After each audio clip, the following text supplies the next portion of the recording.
Hello प्यारे बच्चों, good morning. How are you? I hope you are very well. Today I am going to discussion about the subsections of vector. हम लोग पिछले video में, आप लोग पिछला वीडियो इसका देखिए, वेक्टर का जो ये हमको लगता है कि हमारा ये 5वां वीडियो है वेक्टर का. तो आप लोग पीछे वीडियो में जाएंगे तो आपको उसमें अच्छे से बताया गया है कि एडिशन ऑफ वेक्टर क्या होता है और किन किन विधियों से जोड़ा जा सकता है. पैरेललोग्राम मेथड, उस पर न्यूमेरिकल्स बताए गए हैं. आज हम लोग डिस्कस करेंगे कि सबसेक्शंस ऑफ वेक्टर क्या होता है, वेक्टरों का घटाना, वेक्टर का घटाव क्या होता है, कैसे वेक्टर एक दूसरे से घटते हैं, इसके बारे में आप लोगों को डिस्कस करेंगे. वैसे हम लोग जानते हैं कि वेक्टर एक्चुअली एक घटता नहीं है. उसका मान लीजिए अगर आपको दे दिया है कि वेक्टर ए और माइनस वेक्टर बी की, तो आप ये एक्चुअल होता नहीं है. क्या होता है, वेक्टरों का घटाव जो है होता नहीं. इससे पहले हमें जानना पड़ेगा कि अगर कोई वेक्टर दिया गया है तो उसका अपोजिट वेक्टर, विपरीत वेक्टर जाने, ठीक ना. तो मान लीजिए कोई वेक्टर ए दिया गया है, वेक्टर ए, ये मान लीजिए वेक्टर ए दिया है, ये वेक्टर ए. अगर हम विपरीत कर दें तो माइनस वेक्टर ए होंगे. इसका मतलब क्या है, उसका लेंथ इक्वल है, परिमाण इक्वल है, केवल क्या है, डायरेक्शन चेंज है. समझ में आया नहीं आया? तो ये क्या हो गया, विपरीत वेक्टर हो गया. समझ में? तो अब जैसे कोई दिया गया है वेक्टर बी, ये तो वेक्टर बी का अपोजिट वेक्टर क्या होगा, माइनस वेक्टर बी होगा. डायरेक्शन चेंज हो गई, मैग्नीट्यूड सेम है, ठीक ना. या अगर ऐसे दिया जाए, ऐसे भी लिख सकते हो, वेक्टर सी है कोई वेक्टर, ठीक. तो ये वेक्टर सी क्या हो गया, माइनस. तो क्या है, ये क्या रिप्रेजेंट कर रहा है, ये अपोजिट वेक्टर को. अब आइए हम लोग, कह रहा है vector a minus vector b subtract कीजिए, तो इसको हम क्या लिख सकते हैं, इसको ऐसा भी तो लिखा जा सकता है, vector a plus minus vector b, ठीक ना. Vector a plus minus vector b, अर्थात क्या हुआ, ये दोनों इक्वल है ना. अब कहने का मतलब क्या है, एक्चुअली क्या होता है, सबट्रैक्शन होता नहीं है. हम लोग क्या करते हैं, ऐड करते हैं. क्या करते हैं, ऐड करते हैं. लेकिन जो वेक्टर हमें ऐड में है वो क्या है, जो वेक्टर ऐड कर रहे हैं एक दूसरे से, ए और वेक्टर बी, बी क्या है, अपोजिट वेक्टर ऑफ बी. क्या है उसका, क्या है, निगेटिव वेक्टर है ना.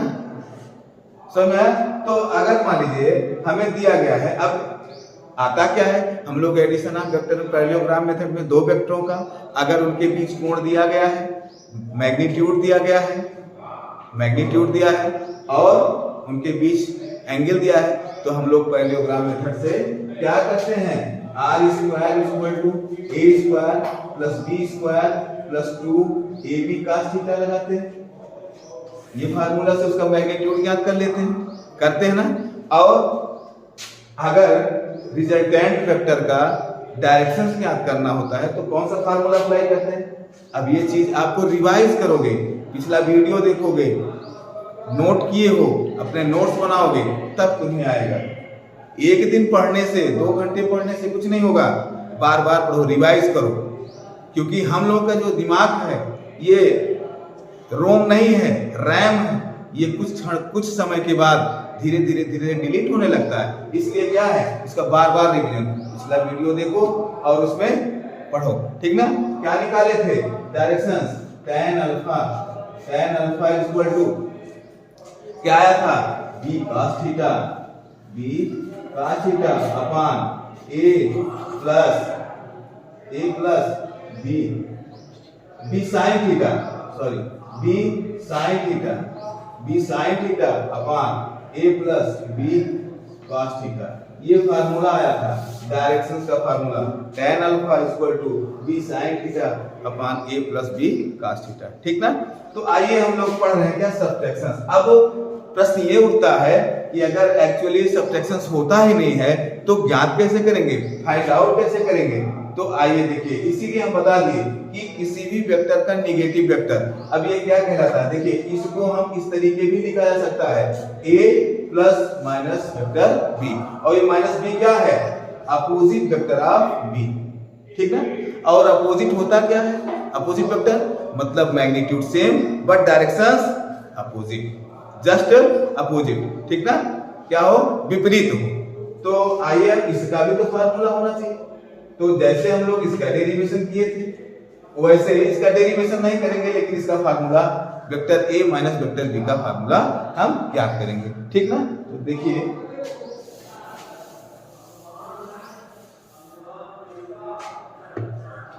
जैसे दो वेक्टर आपको दिए हैं, फॉर एग्जांपल मान लीजिए एग्जांपल आप दो वेक्टर दिए गए हैं, दो वेक्टर कह रहा है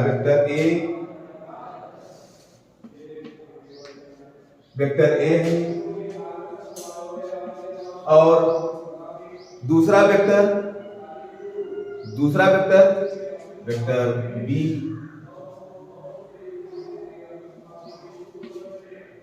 वेक्टर बी ये दिया है, ठीक। और दोनों वेक्टरों के बीच अगर कह रहा है दोनों वेक्टरों के बीच थीटा 60 डिग्री दे दिया जाए, दोनों वेक्टरों के बीच थीटा, दोनों वेक्टरों के बीच जो एंगल है वो थीटा इक्वल टू 60 डिग्री। तो कह रहा है a vector a minus vector b, क्या vector a minus vector b को फाइंड आउट। अगर इसका मैग्नीट्यूड भी दिया गया है, मैग्नीट्यूड मान लीजिए वेक्टर ए का मैग्नीट्यूड ए और वेक्टर बी का मैग्नीट्यूड वेक्टर, समझ में आ रहा है। हम लोग एडिशन पढ़ लिए, आज सब्ट्रैक्शन पढ़ रहे हैं और हमें बता रहे हैं सब्ट्रैक्शन एक्चुअली होता नहीं, तो सब्ट्रैक्शन होता नहीं, लेकिन अब एडिशन के आधार पर हम सब्ट्रैक्शन का फार्मूला तो फाइंड आउट कर ही पाएंगे। देखिए कैसे करते हैं। अब हम लोग जानते हैं इनके बीच, इन दोनों कोणों के बीच, दोनों वेक्टरों के बीच थीटा कितना है 60। तो चलिए पैरेललोग्राम मेथड में क्या कहता है, पैरेललोग्राम मेथड में दोनों वेक्टर कहाँ रखे जाएंगे, पैरेललोग्राम के एडजेसेंट साइड में रखे जाते हैं, एडजेसेंट साइड भुजाओं के अनुदिश रखा जाता है। तो अब मान लीजिए इसको देखिए, हम लोग क्या कर रहे हैं, वेक्टर ए खींचा गया, वेक्टर बी कितना एंगल पे 60 डिग्री एंगल पे है, वेक्टर बी है, वेक्टर ए और इनका मैग्नीट्यूड दिया है ए और इनका मैग्नीट्यूड भी दिया गया है।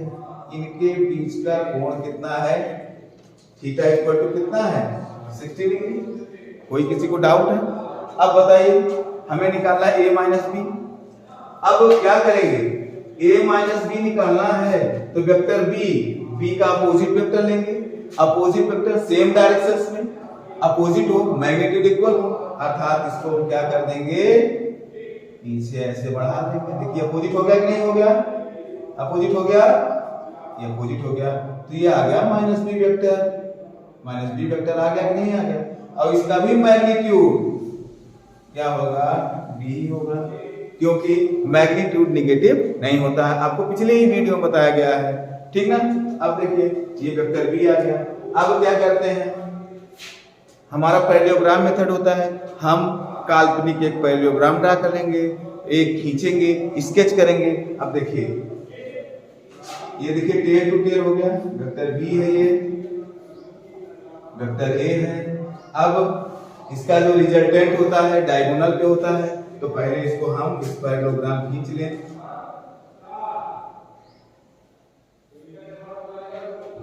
देखिए ये पैरेललोग्राम बन गया, ये हो गया पैरेललोग्राम, ये डायगोनल ये हो गया, ये रिजल्टेंट वेक्टर आर का, ठीक ना। अब पैरेललोग्राम में हम लोग फाइंड आउट करेंगे वैल्यू, लेकिन समस्या ये है कि पैरेललोग्राम जो फाइंड करते हैं फार्मूले में थीटा क्या होता है, एंगल बिटवीन टू वेक्टर्स, जो दोनों वेक्टर दिए गए हैं उनके बीच कोण होता है, तो उनके बीच कोण, अब जरा देखिए कितना हो जाएगा कोण, एंगल इधर अगर 60 डिग्री है तो ये देखिए पूरी लाइन है, एक लाइन पर कितना बनता है 180, 180 से 60 घटाओगे तो किधर कितना, ये क्या आएगा 120, क्या आएगा 120 आ गया, क्या आ गया 120 डिग्री आ गया। तो अब जरा देखिए 120 आ गया।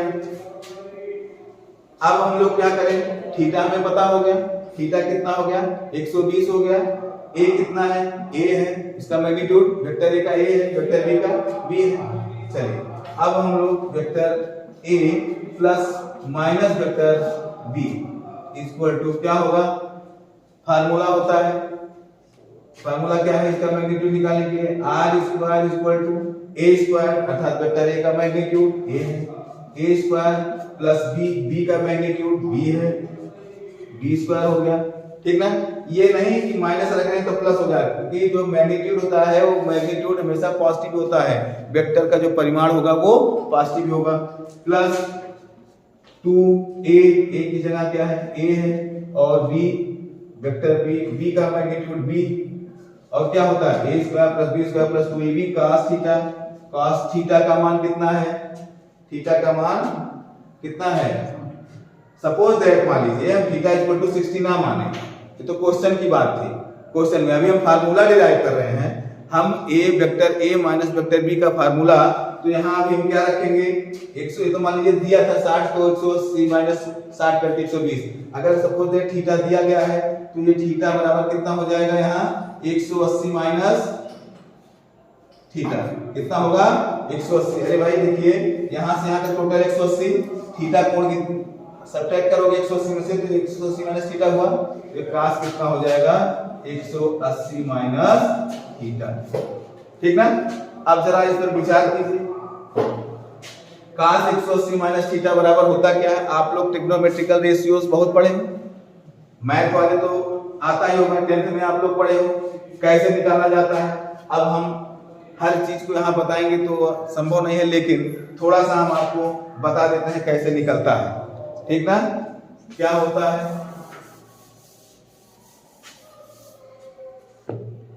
cos 180 माइनस थीटा है, और हम इसको ऐसा भी तोड़ सकते हैं cos 2 multiply by 90 minus theta. ठीक ना, अरे भाई 180 को 2 इंटू 90 कर दें। देखिए हम जिस तरीके पढ़ाते हैं इसमें क्या है, ये अगर 90 के गुणक जो है उसका कोफिशिएंट गुणांक जो है, ये गुणक मल्टीपल जो है अगर इवन होगा, इवन मीन सम होगा, तो अगर यहाँ cos है तो cos लिख देंगे, tan है तो tan लिख देंगे, और जो भी कुछ है वही लिख दिया जाएगा, अर्थात ये लिख दिया गया, cos है तो cos लिख दिया गया। फिर उसके बाद इवन है ना, उसके बाद जो यहाँ एंगल प्लस में हो या माइनस में हो, जो भी कुछ हो, प्लस हो लगा हो या माइनस लगा हो उससे हमसे मतलब नहीं है, और जो भी यहाँ हो 1 डिग्री हो 5 डिग्री हो XYZ कुछ भी, उसको हम ऐसे लिख देते हैं cos थीटा। ठीक, फिर उसके बाद यहाँ जब आने के बाद हम क्वाड्रेंट देख लेते हैं, क्वाड्रेंट किसमें पड़ा, इसमें आप जानते हो ऑल पॉजिटिव होता है, ऑल पॉजिटिव, इसमें साइन और कॉसेक पॉजिटिव, इसमें cos और सेक पॉजिटिव होता है, tan और cot पॉजिटिव होता है। ये सारी चीजें मैथ की हैं।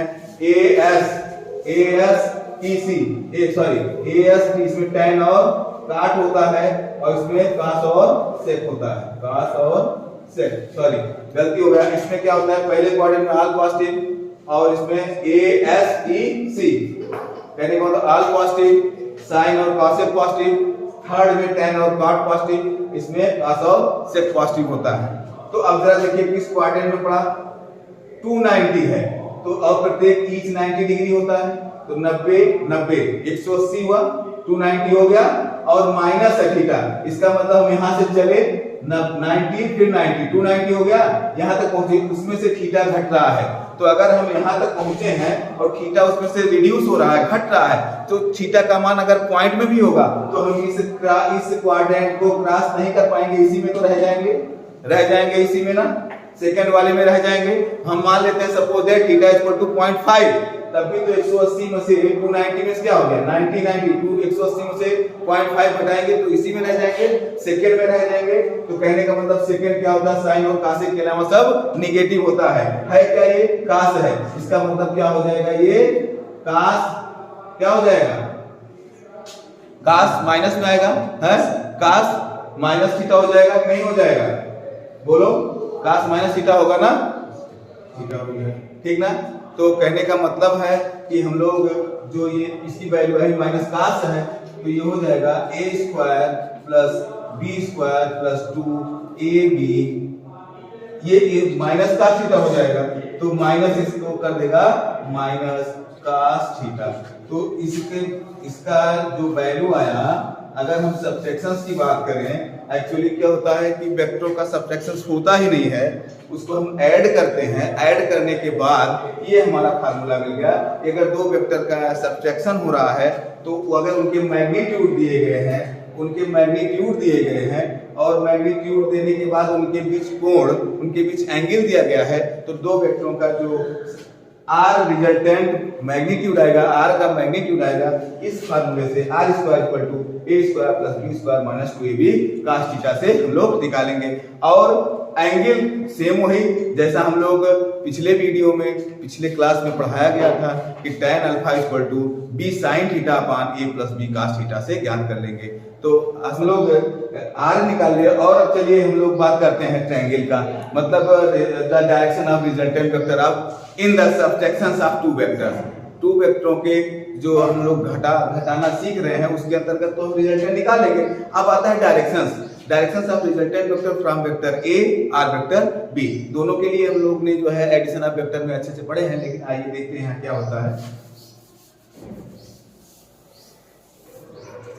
तो आप लोगों का फार्मूला क्या है, tan अल्फा इक्वल टू आता है b sign theta upon a plus b cos theta. यही तो होता है डायरेक्शन निकालने के लिए। लेकिन यहाँ थीटा हमारा क्या आया है, दो वेक्टरों का जो सब्ट्रैक्शन है थीटा आया है 180 माइनस थीटा। क्या आया है 180 माइनस थीटा। तो यहाँ रख देते हैं b sine 180 minus theta upon a plus b cos theta की जगह 180 माइनस। ठीक, कोई किसी को डाउट हो तो बताओ। फिर वही काम करेंगे। आप देखिए इसको, हमारा पड़ता क्या, इसकी वैल्यू क्या होगी आप लोग जानते हो। फिर इसको हम लिख सकते हैं b sine 2 into 90 minus theta, और ये हो जाएगा a प्लस अभी कास 180 माइनस थीटा की वैल्यू आई है माइनस कास, तो ये हो जाएगा, ये माइनस हो जाएगा इसकी वजह से माइनस b cos थीटा। अब इसकी बारी आई, चलिए देखिए किस क्वाड्रेंट पड़ेगा, 290 290 है, 190 290 यहाँ तक पहुंचा, थीटा घटेगा इसी पड़ेगा सेकंड में, और सेकंड में साइन क्या होता है पॉजिटिव होता है, तो ये क्या हो जाएगा 290 के बाद ये देखिए सम है तो साइन ही हो रहेगा। ये बताया ना, अगर सम रहता है तो जिसका मान निकालते वही लिख दिया जाता है। लिखने के बाद ये देखते हैं किस क्वाड्रेंट में पड़ा, तब उसका निरूपण करते हैं प्लस होगा कि माइनस होगा। तो ये आपका आ जाएगा b sin theta upon a minus b cos theta. ये क्या आ गया, tan अल्फा आ गया। कहने का मतलब है कि ये होता है जब ये दो वेक्टरों का हम लोग सब्ट्रैक्शंस करते हैं तो डायरेक्शंस ऑफ रिजल्टेंट वेक्टर प्राप्त होता है। और यहाँ अगर प्लस हो जाता है तो वो क्या होता है, एडिशन ऑफ वेक्टर में होता है, दो वेक्टरों के जोड़ में। तो आप लोगों को तो हमें आशा करते हैं कि बहुत ही अच्छे से समझ में आ गया होगा कि अब हमारे पास दो फार्मूले हो गए, vector a plus vector b का जो रिजल्टेंट वेक्टर आएगा उसका मैग्नीट्यूड r स्क्वायर हम लोग निकालेंगे a square plus b square plus 2ab cos theta. एक ये हो गया, और दूसरा अगर a माइनस b कर रहे हैं, a माइनस b वेक्टर का, तो r स्क्वायर जो ये r वेक्टर आएगा रिजल्टेंट, उसका r स्क्वायर इक्वल टू हो जाएगा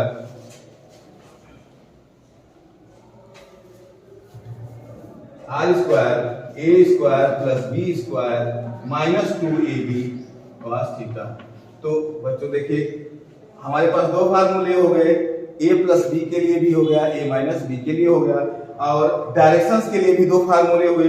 डायरेक्शंस के लिए ये तो हो गया आपका, ये जो डायरेक्शन निकल रहा है ये vector a minus vector b के डिफरेंस में निकलेगा, और वेक्टर a प्लस b के डिफरेंस में क्या निकला था, ये देखिए tan अल्फा बराबर निकला था। पिछले वाले वीडियो में आप लोग वीडियो को रोक कर धीरे धीरे देखेंगे तो अच्छे समझ में आ जाएगा। tan अल्फा बराबर आया था b cos theta upon a plus b b sine theta upon a plus b cos theta. दोनों में माइन्यूट डिफरेंस है, यहाँ माइनस हो जाता है, सब्ट्रैक्शन में माइनस और एडिशन में प्लस। तो आशा करते हैं आपको बहुत अच्छे से समझ में आया होगा और नेक्स्ट वीडियो में हम लोग इसके न्यूमेरिकल सॉल्व करेंगे। Thank you.